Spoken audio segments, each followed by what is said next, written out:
인도를 발칵 뒤집은 정말 믿기 힘든 이야기입니다. 인도의 한 소녀는 어릴 적엔 흙바닥에 앉아 무릎 위에 공책을 올리고 공부했습니다. 책상도 없고 책도 없던 그 시절 그녀가 손에 쥔 건 단 하나, 한국산 라디오였습니다. 그녀는 말합니다. 어릴 적부터 내 인생엔 늘 한국이 있었습니다. 그 모든 길 위엔 조용히 묵묵히 기회를 준 한국이 있었습니다. 그 누구도 주목하지 않았던 진짜 영웅은 누구였을까요? 과연 어떤 이야기가 있는지 그 믿기 어려운 인생의 전말이 세상에 처음으로 공개됩니다. 지금 바로 시작합니다. 저는 흙바닥에 앉아 공부하던 시절이 아직도 생생합니다. 인도 시골의 가난한 농가에서 태어난 저에게 책상이란 꿈도 꿀 수 없는 사치였죠. 무릎 위에 공책을 올려놓고 글씨를 쓰면 종이가 자꾸 구겨져서 고생했습니다. 비가 오는 날이면 집 안천장에서 물이 뚝뚝 떨어져 공책이 젖기 일쑤였어요. 그래도 저는 공부가 좋았습니다. 6살 때였습니다. 부모님이 저를 기숙학교에 보내기로 결정하셨죠. 아누샤, 넌 이 마을을 넘어 더 큰 세상을 봐야 한다. 아버지의 말씀이 지금도 귓가에 맴돕니다. 첫날 밤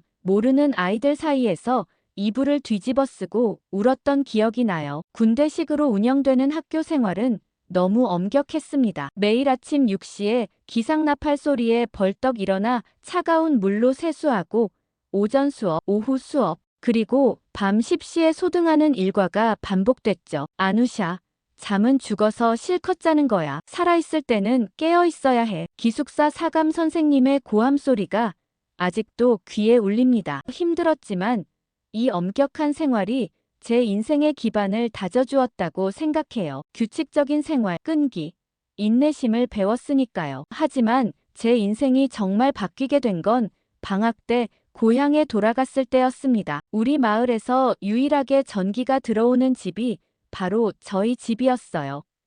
그것도 발전기로 간간히 전기를 생산해 사용하는 정도였죠. 할아버지께서는 오래된 라디오를 소중히 간직하고 계셨습니다. 그 라디오엔 삼성이라는 낯선 글자가 새겨져 있었어요. 이건 한국이라는 나라에서 만든 거란다. 할아버지의 말씀에 저는 처음으로 한국이란 나라의 존재를 알게 되었습니다. 매일 저녁 할아버지와 함께 BBC 방송을 들으며 세상 돌아가는 소식을 들었죠. 전파가 약해 지지직거리는 소리가 날 때마다 할아버지는 라디오를 조금씩 움직이며 최적의 자리를 찾곤 하셨어요. 아누샤, 이 조그만 나라 한국이 어떻게 일본을 이기고 산업 강국이 됐는지 알아? 할아버지의 질문에 저는 고개를 저었습니다. 그 사람들은 절대 포기하지 않았기 때문이지. 일제강점기, 6.25 전쟁, 모든 것이 파괴되었어도 다시 일어섰단다. 라디오에서 흘러나오는 영어 뉴스를 들으며 할아버지는 종종 한국 이야기를 해주셨습니다. 강대국 사이에 끼인 작은 나라가 어떻게 자신만의 길을 개척했는지, 교육을 통해 가난을 이겨냈는지 말이죠. 그 이야기는 어린 제 가슴에 깊은 인상을 남겼습니다. 손때 묻은 삼성 라디오를 매만지며 나도 저 나라처럼 되고 싶다는 꿈을 키웠어요. 기숙학교로 돌아가는 날 할아버지는 제게 말씀하셨습니다. 너는 우리 가족의 희망이다. 공부 열심히 해서 세계를 바꾸는 사람이 되거라. 그 말씀을 가슴에 새기고 모두가 잠든 기숙사에서 촛불 하나 켜고 공부했던 밤들이 떠오릅니다. 성적이 점점 올라갔고 고등학교를 졸업할 무렵엔 명문 IIT를 목표로 할 수 있게 되었죠. IIT 입시를 준비하던 어느 날이었습니다. 대학 게시판에서 우연히 발견한 공고가 제 인생을 바꿔놓았어요. 삼성 글로벌 장학생 프로그램, 한국에서 공부할 수 있는 기회라고 했습니다.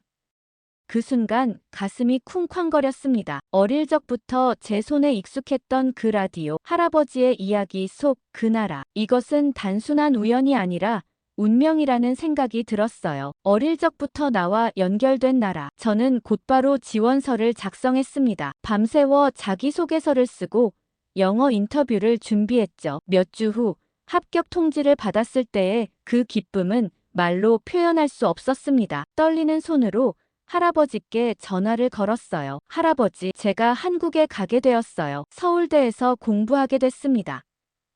내 손녀가 정말 그 나라에 간단 말이냐? 내 인생이 바뀔 거다. 그날 밤 오래된 트렁크에서 할아버지의 낡은 삼성 라디오를 꺼내 다시 틀어보았습니다. 지지직거리는 소리 속에서도 희망의 메시지가 들리는 것 같았죠. 인도의 가난한 소녀가 꿈꾸던 나라.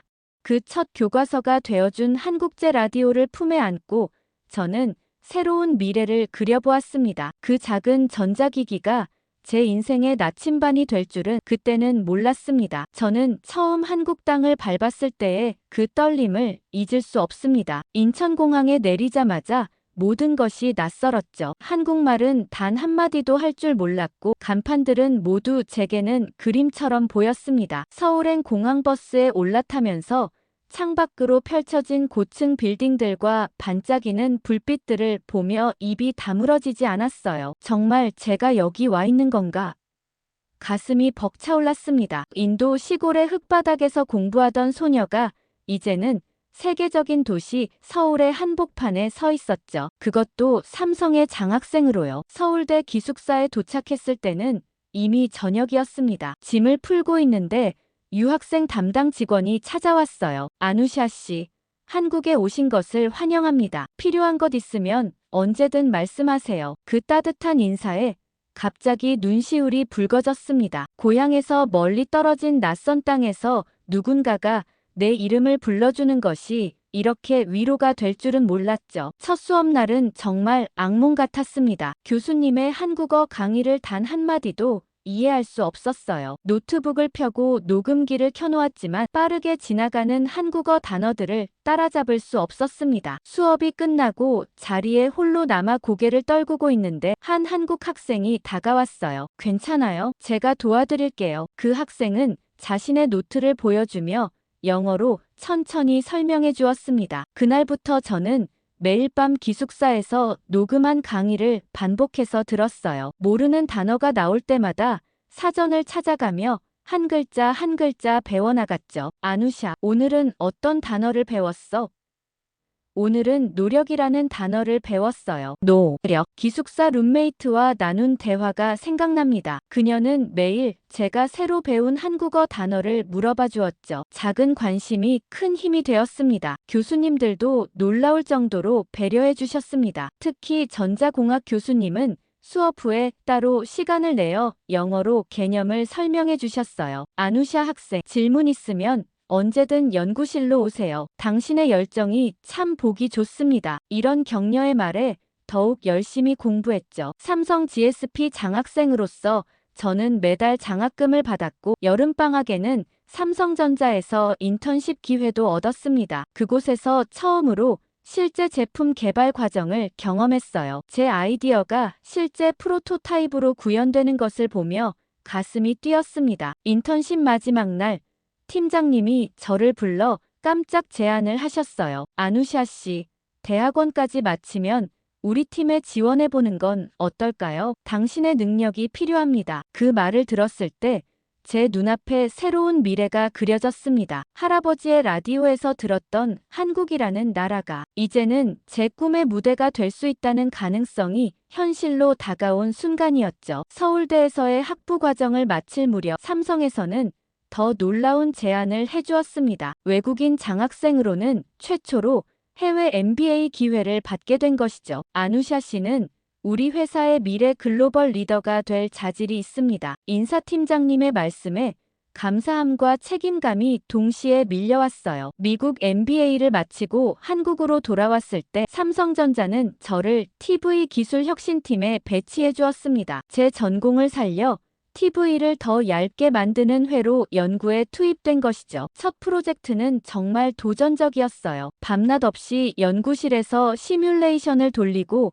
회로도를 그렸습니다. 첫 프로젝트 발표날 떨리는 마음으로 회의실에 들어섰어요. 영어와 한국어를 섞어가며 발표를 마쳤을 때 팀장님이 한국말로 짧게 말씀하셨습니다. 고생 많았어요. 그 세 단어가 왜 그렇게 가슴에 와닿았는지 모르겠어요. 누군가 내 노력을 알아봐주는 것, 그것이 이 낯선 땅에서 제가 가장 필요로 했던 것인지도 모릅니다. 그날 밤 한강변을 걸으며 뒤돌아본 제 여정이 꿈만 같았습니다. 인도 시골의 흙바닥에서 공부하던 소녀가 이제는 세계적인 기업에서 자신의 아이디어를 실현하고 있다니요. 주머니에서 할아버지의 작은 사진을 꺼내 보았습니다. 할아버지, 저 잘하고 있죠? 그 한국제 라디오가 저를 여기까지 데려왔어요. 한국이라는 나라는 저에게 단순한 직장이 아니라 꿈을 이룰 수 있는 기회의 사다리였습니다. 언어의 장벽을 넘게 해준 것도, 이방인인 저를 받아들여 준 것도 모두 사람이었다는 것을 깨달았어요. 그들의 따뜻한 손길이 있었기에 낯선 땅에서도 저는 흔들리지 않고 앞으로 나아갈 수 있었습니다. 삼성에서 일하면서 가장 어려웠던 것은 언어보다 문화였습니다. 내외 문화라는 것을 처음 접했을 때의 당혹감이 아직도 생생해요. 팀장님이 지시하면 저는 영어로 "why?" 라고 물었죠. 왜 그렇게 해야 하는지, 더 나은 방법은 없는지 질문하는 것이 자연스러웠으니까요. 하지만 회의실의 분위기가 갑자기 얼어붙는 걸 느꼈습니다. 한국 동료들은 모두 고개를 숙이고 있었고 팀장님의 표정이 굳어졌어요. 나중에 알게 됐지만 한국에서는 상사의 지시에 바로 "네라고 답하는 것이 예의였던 거죠. 질문은 나중에, 그것도 조심스럽게 해야 한다는 것을요. 아누샤 씨, 한국에서는 상사의 말에 일단 따르고 봐요. 점심시간에 한 선배가 조용히 귀띔해 주었습니다. 그날부터 저는 질문을 참기 시작했어요. 의문이 생겨도 입술을 깨물고 지시대로만 움직이려 했죠. 그러다 보니 점점 스스로의 생각을 억누르게 되었습니다. 제 안에서 창의성이 줄어드는 것을 느꼈어요. 회의에서도 아이디어가 있어도 말하지 않게 되었죠. 왜 그렇게 생각하세요? 라는 질문이 두려워졌으니까요. 그러다 문득 깨달았습니다. 제가 한국에 온 이유는 무엇인가? 다른 문화를 경험하고 배우기 위해서가 아니었던가? 그렇다면 이것도 배움의 일부라고 생각하자. 오늘은 질문 없이 일하자. 매일 아침 거울을 보며 다짐했습니다. 하지만 가슴 깊은 곳에서는 무언가가 계속 반발했어요. 이것이 정말 옳은 걸까? 질문 없는 혁신이 가능할까? 그런 고민을 안고 MBA 과정을 위해 미국으로 떠났습니다. 미국에서의 2년은 마치 다시 숨을 쉬는 것 같았어요. 수업에서는 끊임없이 "왜?"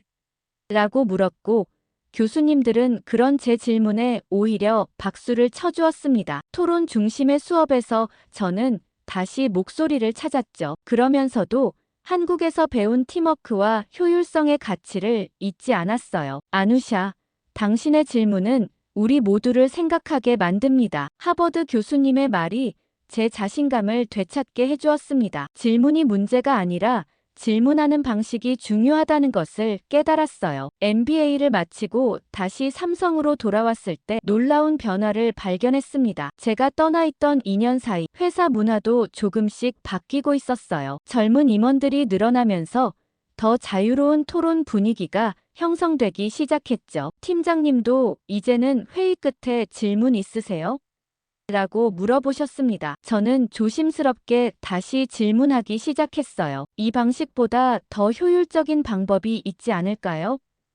처음에는 어색한 침묵이 흘렀지만 점차 동료들도 제 질문에 의견을 보태기 시작했습니다. 팀의 분위기가 조금씩 바뀌어가는 것을 느꼈어요. 외국 기업들과 협업하는 프로젝트에서 저의 질문하는 습관은 오히려 장점이 되었습니다. 미국, 유럽의 파트너들과 회의할 때 저는 자연스럽게 가교 역할을 했죠. 한국 팀의 아이디어를 글로벌 파트너들에게 설명하고 반대로 그들의 질문을 한국식으로 부드럽게 전달했습니다. 아누샤 씨는 우리 팀의 문화 번역가예요. 한 선배의 농담이 제 역할을 잘 설명해 주었어요. 저는 두 문화 사이에서 균형을 찾아가고 있었습니다. 한국의 빠른 실행력과 팀워크, 그리고 미국식 질문과 토론의 문화를 접목시키려 노력했죠. 어느 날 신입 외국인 직원이 입사했습니다. 그녀는 제가 처음 왔을 때처럼 회의에서 끊임없이 "왜요?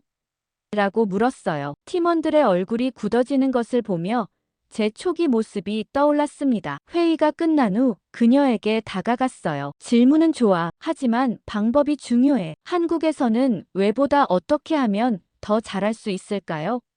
라고 물어보는 게 더 효과적이야. 그녀의 눈이 반짝였습니다. 제가 다른 외국인 직원들의 멘토가 되기 시작한 순간이었죠. 회사는 저에게 공식적으로 글로벌 문화 브릿지 역할을 맡겼습니다. 신입 외국인 직원들에게 한국 문화를 설명하고 반대로 한국 직원들에게는 다양한 문화적 관점을 소개하는 교육을 진행했어요. 이 과정에서 저는 질문하는 문화의 중요성을 자연스럽게 전파할 수 있었습니다. 질문은 창의성의 시작입니다. 하지만 그 질문이 존중과 이해를 바탕으로 할 때 진정한 가치가 있어요. 교육 세션에서 자주 하던 말입니다. 저는 한국 기업 문화의 강점을 인정하면서도 조금 더 열린 소통을 위한 작은 변화를 제안했어요. 놀랍게도 이런 노력이 점차 결실을 맺기 시작했습니다. 몇 년 전만 해도 질문을 꺼리던 팀이 이제는 매주 자유토론의 날을 운영하게 되었어요. 누구나 아이디어를 제안하고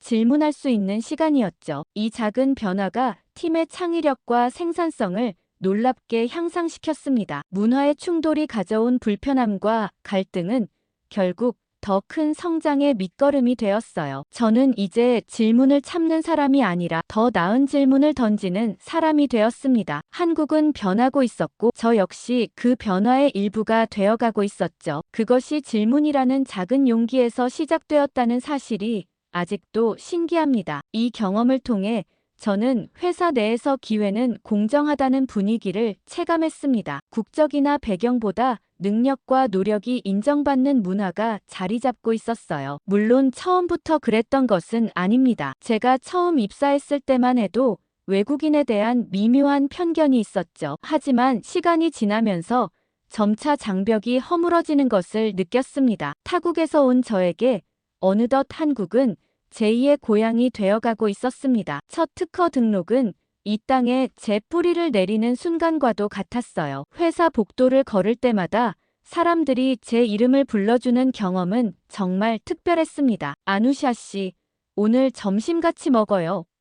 라는 동료의 가벼운 초대가 소속감을 느끼게 해주었죠. 특허 개발 과정에서 저는 한국 기업의 도전 정신을 피부로 체감했습니다. 문제가 생기면 해결책을 찾을 때까지 포기하지 않는 집요함. 불가능해 보이는 일도 한번 해보자는 태도, 이런 것들이 저를 매료시켰어요. 팀장님이 자주 하시던 말이 있습니다. 우린 못하는 게 없다. 이 말이 단순한 구호가 아니라 행동의 지침이 되는 것을 보며 감탄했죠. 어느 날 회의 중에 누군가 아누샤 씨는 이제 정말 한국 사람 같아요라는 말을 했습니다. 모두가 웃었지만 저에게는 정말 의미 있는 말이었어요. 제가 한국에 일하는 방식, 생각하는 방식을 진심으로 받아들이고 있다는 증거였으니까요. 특허 개발 성공 이후 저는 점점 더 대담해지기 시작했습니다. 다른 프로젝트에도 자발적으로 참여하고 아이디어를 내놓았어요. 매일 밤 삼성 연구소 불이 꺼지지 않는 이유를 이제는 이해할 수 있었습니다. 그곳에는 더 나은 것을 향한 끝없는 욕망이 있었어요. 아누샤 씨, 당신은 외국인이 아니라 우리 회사의 인재입니다. 연구소장님의 이 말씀이 저를 움직이는 원동력이 되었습니다. 드디어 저는 스스로에게 질문하기 시작했어요. 이렇게 배운 것들을 어떻게 더 큰 세상에 나눌 수 있을까? 창업이라는 생각이 서서히 자라나기 시작한 순간이었습니다. 삼성에서의 경험은 저에게 단순한 직장 생활 이상의 의미가 있었어요. 그곳은 제 가능성을 발견하고 도전하고 실패하고 다시 일어서는 법을 배운 학교였습니다. 외국인이라는 이유로 배제되지 않고 오히려 그것이 강점이 될 수 있다는 것을 깨달았죠. 삼성의 회의실에 걸려있던 글귀가 생각납니다. 도전은 국적을 가리지 않는다. 그 말처럼 한국의 도전 정신이 인도 소녀의 가슴에 불을 지핀 것이죠. 이제 저는 그 불꽃을 더 넓은 세상으로 퍼뜨릴 준비가 되어 있었습니다. 삼성에서 10년 가까이 일하며 쌓은 경험과 기술을 바탕으로 저는 큰 결심을 하게 되었습니다. 어린 시절 흙바닥에 앉아 공부하던 기억, 전기도 제대로 들어오지 않는 마을에서 꿈꾸던 미래, 그리고 한국에서 얻은 모든 기회들이 제 마음속에서 하나의 아이디어로 모여들었어요. 바로 교실 없는 학교를 만드는 것입니다. 교육이 세상을 바꿀 수 있다면 저는 교육을 바꾸고 싶습니다. 이것이 제 교육 스타트업 클래스티 창업 당시 첫 비전 선언이었습니다. 클래스티는 전 세계 누구나 AI 앱으로 맞춤형 학습이 가능하도록 개발된 플랫폼이에요. 특히 인터넷이 없어도 작동하는 오프라인 모드가 핵심이었죠. 인도나 아프리카 같은 저개발국 아이들도 최신 교육 콘텐츠에 접근할 수 있게 하는 것이 목표였습니다. 창업 초기에는 정말 많은 어려움이 있었어요. 투자자들은 의심의 눈초리를 보냈습니다. 인터넷도 없는 곳에서 어떻게 앱이 효과가 있을까요? 더욱이 여성 창업자라는 점이 때로는 추가적인 편견으로 작용했죠. 하지만 저는 포기하지 않았어요. 한국에서 배운 빨리빨리 문화화할 수 있다는 믿음이 저를 지탱해 주었습니다. 느리면 죽는다. 삼성에서 자주 듣던 이 말이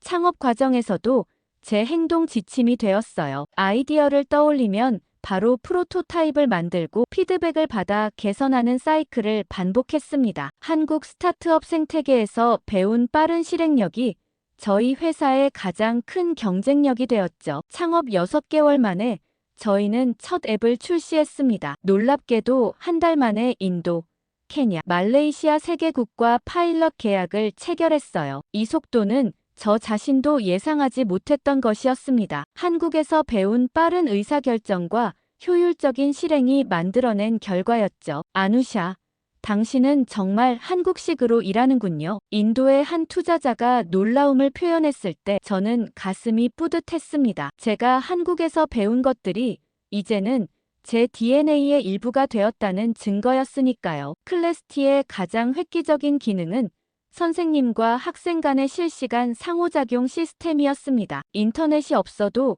근거리 통신으로 선생님의 태블릿과 학생들의 기기가 연결되어 즉각적인 피드백이 가능했죠. 이 기술을 개발하면서 삼성에서의 경험이 큰 도움이 되었어요. 왜 이렇게 빨리 개발할 수 있었나요? 라는 질문에 저는 항상 같은 대답을 합니다. 저는 한국에서 시간의 가치를 배웠습니다. 내일 할 수 있는 일을 오늘 하는 것, 그것이 혁신의 시작입니다. 특히 저는 한국 교대 출신 인재들과 협업하며 교육 콘텐츠의 질을 높이는 데 집중했어요. 한국의 체계적인 교육 방법론과 저희의 기술을 접목시켜 독특한 학습 경험을 만들어냈습니다. 한국에서 온 교사들이 인도 시골 마을에서 원격으로 수업하는 모습은 정말 감동적이었어요. 아누샤 씨, 이건 단순한 앱이 아니라 완전한 교육혁명이네요. 한 교육 전문가의 말에 저도 동의했습니다. 클래스티는 단순한 학습 도구가 아니라 교육의 개념 자체를 재정의하고 있었어요. 교실이라는 물리적 공간의 한계를 넘어 어디서든 배움이 일어날 수 있게 하는 것이죠. 창업 2년차 저희 앱은 이미 12개국에서 사용되고 있었습니다. 인도의 외딴 마을에서 케냐의 도심 학교까지 클래스티는 다양한 환경에 적응하며 진화해 갔어요. 저는 종종 현장을 방문해 아이들의 반응을 직접 확인했습니다. 태블릿으로 수학 문제를 풀며 환하게 웃는 아이들의 모습에서 제 어린 시절의 모습을 발견했어요. 저도 이런 기회가 있었다면 그런 생각이 들 때마다 제가 가야 할 길이 맞다는 확신이 들었습니다. 한국의 속도, 문화가 글로벌 교육 혁신의 밑거름이 된 것은 분명합니다. 하지만 더 중요한 것은 한국에서 배운 끈기와 열정이었어요. 어려움이 있어도 포기하지 않고 목표를 향해 나아가는 정신. 그것이 클래스티의 핵심 가치가 되었습니다. K-에듀가 무엇인가요? 라는 질문에 저는 이렇게 대답합니다. 빠르게 변화하는 세상에 맞춰 끊임없이 혁신하면서도 교육의 본질을 잃지 않는 것입니다. 그리고 저는 그 가치를 인도 여성의 시각으로 재해석하고 있었어요. 클래스티는 이제 단순한 스타트업을 넘어 글로벌 교육의 새로운 패러다임을 제시하는 기업으로 성장하고 있습니다. 그리고 그 여정의 시작점에는 한국이라는 나라와 할아버지의 낡은 라디오 그리고 도전해보자는 용기가 있었죠. 클래스티가 안정적인 궤도에 오르자 저는 새로운 도전을 시작했습니다. 한글의 아름다움에 매료되어 있던 저는 자음과 모음의 조형미를 활용한 건강 간식 브랜드를 론칭하기로 결심했어요. 브랜드명은 단순 명료하게 도전으로 정했습니다. 한국에서 배운 가장 소중한 가치를 담은 이름이었죠. 이 과자는 단순한 간식이 아니라 문화입니다. 이것이 저희 브랜드의 슬로건이었어요. 도전 과자의 독특한 점은 바로 모양이었습니다. 기역, 니은, 디귿 같은 자음과 아, 오 같은 모음 형태로 만들어진 과자들이 한 세트로 구성되어 있었죠. 아이들이 놀면서 한글을 자연스럽게 접할 수 있도록 디자인했습니다. 처음 이 아이디어를 주변에 이야기했을 때 많은 사람들이 의아해했어요. 인도 사람이 왜 한글 과자를 만들려고 하죠? 게다가 여성 사업가로서 식품 산업에 뛰어든다는 것에 의문을 표하는 시선도 있었습니다. 그러나 저에게 한글은 단순한 문자가 아니었습니다. 그것은 한 민족의 정체성이자 창의적인 디자인의 원천이었어요. 한글의 과학적이고 체계적인 구조가 저를 매료시켰습니다. 패키지 디자인에는 특히 공을 들였어요. 전통 한복의 색감을 바탕으로 현대적인 감각을 더했습니다. 패키지 뒷면에는 간단한 한글 공부 게임이 인쇄되어 있었고 안에는 한글 스티커가 들어있었죠. 처음에는 한국 시장만 겨냥했지만 뜻밖의 일이 벌어졌습니다. 첫 제품 출시 후 3개월 만에 홍콩의 한 유통업체로부터 연락이 왔어요. 당신의 과자를 홍콩에 소개하고 싶습니다. 처음에는 믿기지 않았지만 곧 싱가포르, 태국 등 다른 아시아 국가들에서도 러브콜이 이어졌습니다. 2019년 저는 도쿄에서 열린 국제식품 박람회에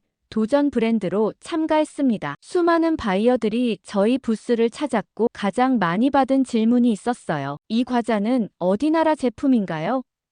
그럴 때마다 저는 자랑스럽게 대답했습니다. 한국에서 배운 정신으로 만들었습니다. 특히 인상적이었던 것은 일본 바이어들의 반응이었어요. 그들은 한글 디자인에 큰 관심을 보였고 일본 아이들을 위한 언어 교육 도구로서의 가능성을 언급했습니다. 한 바이어는 이렇게 말했죠. 일본 아이들이 이 과자를 통해 한국어에 흥미를 가질 수 있을 것 같아요. 이 말에 깊은 감동을 받았습니다. 제가 만든 작은 과자가 문화의 가교 역할을 할 수 있다니 상상도 못했거든요. 박람회 이후 저는 한글 교육에 더 초점을 맞춘 교육용 버전을 개발하기로 결정했습니다. 도전 에듀라는 이름의 이 새로운 제품 라인은 유치원생들이 놀이를 통해 한글을 배울 수 있도록 설계되었어요. 과자 모양의 블록으로 단어를 만들고 관련된 그림 카드와 매칭하는 게임이 포함되어 있었죠. 놀랍게도 이 제품은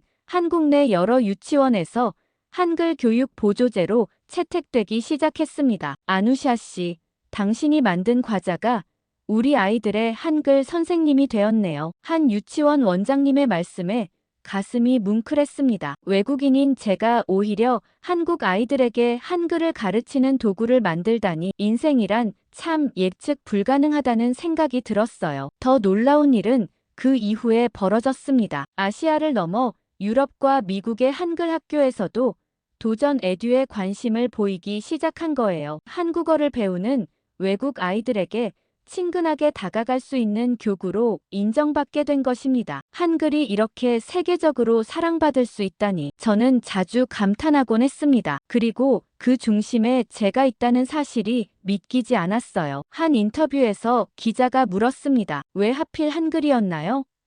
저는 잠시 생각하다 이렇게 대답했어요. 한글은 세종대왕의 위대한 발명품입니다. 누구나 쉽게 배우고 사용할 수 있도록 만들어진 문자죠. 저는 그 철학에 감동받았습니다. 교육의 민주화, 그것이 제가 추구하는 가치이기도 하니까요. 도전 브랜드는 단순한 사업을 넘어 제 인생의 철학을 담은 프로젝트가 되었습니다. 그것은 문화와 문화 사이에 다리를 놓는 일이었고 작은 과자 하나가 세상을 연결하는 매개체가 될 수 있다는 것을 보여주는 사례였어요. 문화는 작지만 강합니다. 이것이 제가 깨달은 진리입니다. 정치와 경제는 국가 간 갈등을 만들지 몰라도 문화는 사람들의 마음을 열게 만들죠. 한글이라는 작은 문자가 담긴 과자 하나가 세계 곳곳에서 한국을 설명하고 있다는 사실이 저는 신기하고 감사했습니다. 어느덧 한국에 온 지 21년이 되었습니다. 이제 저는 인도보다 한국에서 더 오래 살았네요. 문득 그 사실을 깨달았을 때 묘한 감정이 밀려왔습니다. 이젠 고향보다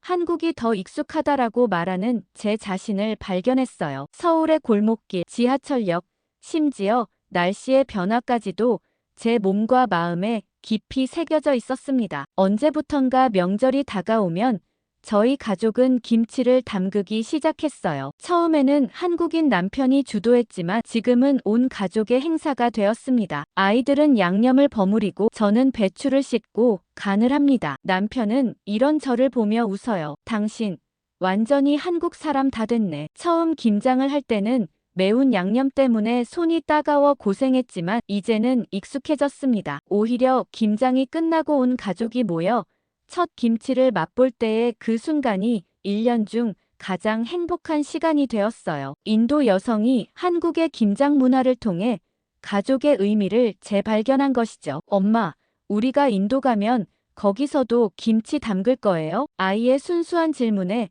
저는 미소 지었습니다. 물론이지. 김치는 이제 우리 가족의 전통이니까. 문화란 이렇게 자연스럽게 흡수되는 것인가 봅니다. 피부색이나 출신 국가와 상관없이 마음으로 받아들이면 그것이 곧 나의 것이 되는 거죠. 직업적으로도 새로운 도전이 시작되었습니다. 이화여대에서 겸임 교수 제안을 받은 것이죠. AI와 미래 직업에 대해 강연하는 역할이었습니다. 처음에는 망설였어요. 제가 과연 한국 학생들을 가르칠 수 있을까?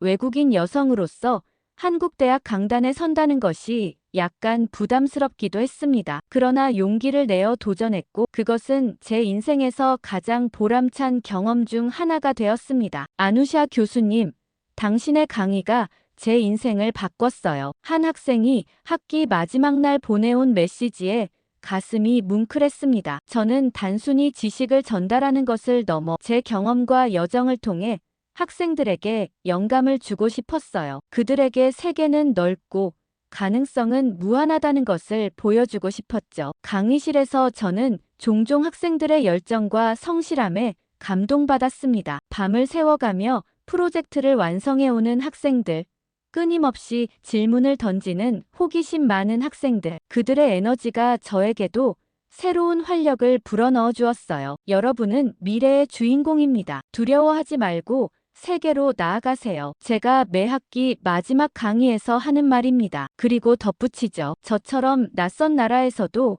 여러분의 꿈을 이룰 수 있습니다. 중요한 건 용기와 끈기입니다. 한국어 실력도 많이 향상되었습니다. 이제는 유머까지 구사할 수 있게 되었어요. 특히 제가 자랑스럽게 여기는 것은 서울 말투와 경상도 말투를 구분할 수 있게 된 것입니다. 강연 중에 가끔 서울 말투랑 경상도 말투 구분할 줄 압니다. 라고 말하면 청중들이 놀라워하며 웃음을 터뜨리곤 했죠. 아누샤 씨는 이제 진짜 한국 사람이네요. 이런 말을 들을 때마다 복잡한 감정이 듭니다. 저는 여전히 인도인이지만 한국은 제 정신의 고향이 되었어요. 두 문화 사이에서 균형을 잡는 것이 때로는 어렵지만 그것이 오히려 저의 독특한 관점을 만들어준다고 생각합니다. 학생들과의 만남은 저에게 또 다른 깨달음을 주었습니다. 제가 한때 낯설게 여겼던 이 땅에서 이제는 선생님으로서 다음 세대에 영향을 미치고 있다는 사실이요. 흙바닥에 앉아 공부하던 인도 소녀가 서울의 대학 강단에 서서 한국 청년들에게 꿈을 이야기하는 모습, 그것은 제 인생의 가장 아름다운 반전이었습니다. 가끔 인도 고향에 다녀올 때면 그곳에서도 저는 약간의 이방인처럼 느껴집니다. 한국에서 익숙해진 빠른 템포, 정확함, 체계적인 사고방식이 몸에 배어 변했기 때문이죠. 그러면서도 인도의 여유로움, 자연스러움, 따뜻함을 그리워하는 모순된 마음도 있습니다. 하지만 이제 저는 압니다. 사람은 여러 문화의 크로스로드에 설 수 있고 그것이 오히려 큰 축복이라는 것을요. 저는 한국과 인도 두 나라의 장점을 흡수하며 저만의 정체성을 만들어가고 있습니다. 그리고 그 제 인생에서 80이라는 숫자는 특별한 의미가 있습니다. 한국의 국제전화 코드죠. 처음 이 숫자를 알게 되었을 때 저는 그냥 평범한 국가번호라고 생각했습니다. 하지만 시간이 지날수록 이 숫자가 제게 많은 것을 말해주고 있다는 걸 깨달았어요. 한국은 나와 코드가 맞는 나라입니다. 강연에서 자주 하는 말입니다. 그것은 단순한 말장난이 아니라 제 삶의 진실이었어요. 한국의 빨리빨리 문화는 늘 효율성을 추구하던 제 성향과 완벽히 맞아떨어졌습니다. 다른 외국인들은 이 빠른 템포에 적응하기 힘들어했지만 저에게는 오히려 자연스러웠어요. 인도에서 자랄 때도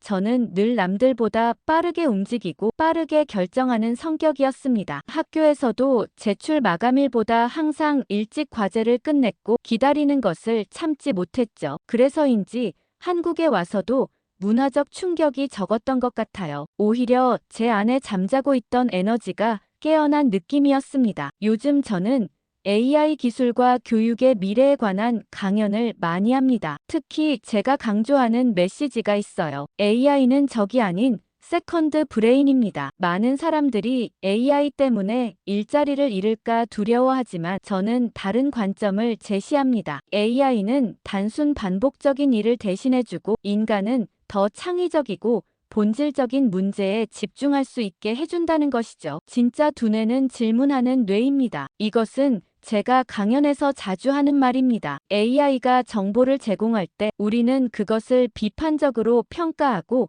새로운 질문을 던질 수 있어야 해요. 챕터 3에서 말씀드렸던 질문의 용기가 바로 이 시대에 더욱 중요해진 것이죠. 한국 청년들을 만날 때마다 저는 그들에게 스스로의 뇌를 쓰는 습관을 길러주려 노력합니다. 정답을 외우는 것보다 질문을 만드는 법을 알려주고 싶어요. 그것이 AI 시대에 살아남는 유일한 방법이라고 믿기 때문입니다. 아누샤 교수님, 어떻게 하면 AI 시대에 경쟁력을 가질 수 있을까요? 학생들이 자주 하는 질문입니다. 저는 이렇게 대답해요. AI가 대답할 수 없는 질문을 찾으세요. 그리고 그 질문에 답하기 위해 노력하세요. 질문하는 능력, 그것이 미래의 가장 중요한 경쟁력이 될 것입니다. 마지막 강연이 있던 날, 저는 모든 이야기를 정리하며 후배들에게 한마디를 남겼습니다. 일단 도전하세요. 그 말은 사실 과거에 제 자신에게 하는 말이기도 했어요. 만약 제가 그때 용기를 내어 삼성 장학생에 지원하지 않았다면, 만약 낯선 한국행 비행기에 오르지 않았다면, 저는 지금 전혀 다른 삶을 살고 있을 겁니다. 강연이 끝나고 무대 뒤로 물러나면서 저는 문득 행사장 한쪽에 걸려있던 한국 국기를 바라보았습니다. 태극 문양이 저에게 말을 거는 것 같았어요. 당신의 여정은 아직 끝나지 않았습니다. 그 순간 눈시울이 붉어졌습니다. 감사함, 자부심, 그리고 아직 이루지 못한 꿈에 대한 열망이 한꺼번에 밀려왔어요. 한국에서의 21년은 제게 많은 것을 가르쳐 주었습니다. 도전의 용기, 실패 후에도 다시 일어서는 끈기, 그리고 다른 문화를 존중하면서도 자신의 정체성을 잃지 않는 방법을요. 이제 저는 그 배움을 다시 세상에 돌려주고 싶습니다. 82는 단순한 번호가 아닌 인생을 바꾼 코드였습니다. 자서전을 쓴다면 이렇게 시작할 것 같아요. 그 코드는 인도 시골 소녀의 꿈과 한국의 기회가 만나 만들어낸 특별한 주파수였습니다. 그리고 그 주파수는 지금도 계속해서 새로운 가능성의 신호를 보내고 있어요. 저는 종종 생각합니다. 할아버지의 낡은 삼성 라디오가 없었다면 제 인생은 어떻게 달라졌을까? 그 작은 전자기기가 저의 운명을 어떻게 바꿔놓았는지 생각하면 아직도 신기합니다. 세상은 정말 신비롭게 연결되어 있나 봐요. 오늘도 저는 서울의 아침을 맞이합니다. 창밖으로 보이는 도시의 풍경, 귓가에 들리는 한국어 대화, 그리고 오늘의 일정을 알려주는 휴대폰 알림음까지 모든 것이 너무나 익숙하면서도 여전히 가슴 뛰게 만듭니다. 마치 처음 이 땅을 밟았을 때처럼요. 인도 여성이 한국에서 찾은 기회, 그리고 그 기회를 통해 세상을 바꾸려는 꿈, 그것이 제 이야기입니다. 그리고 이 이야기는 계속됩니다. 80이라는 코드를 따라 새로운 가능성을 향해 나아가는 여정이 아직 많이 남아있으니까요. 마지막으로 제가 좋아하는 한국 속담을 나누고 싶습니다. 시작이 반이다. 첫걸음을 내딛는 용기. 그것이 모든 성공의 비결입니다. 저의 첫걸음은 할아버지의 라디오에서 시작되었고 지금은 그 걸음이 더 많은 사람들에게 영감을 주는 여정이 되었습니다. 한국에서 받은 기회를 다시 세상에 돌려주는 것, 그것이 제 삶의 의미가 아닐까 싶습니다. 오늘의 사연은 어떠셨나요? 재미있으셨다면 좋아요와 구독 부탁드려요. 저에게 큰 힘이 됩니다. 지금까지 해외 감동 사연을 전하는 감동 스토어였습니다. 오늘도 행복한 하루 되세요.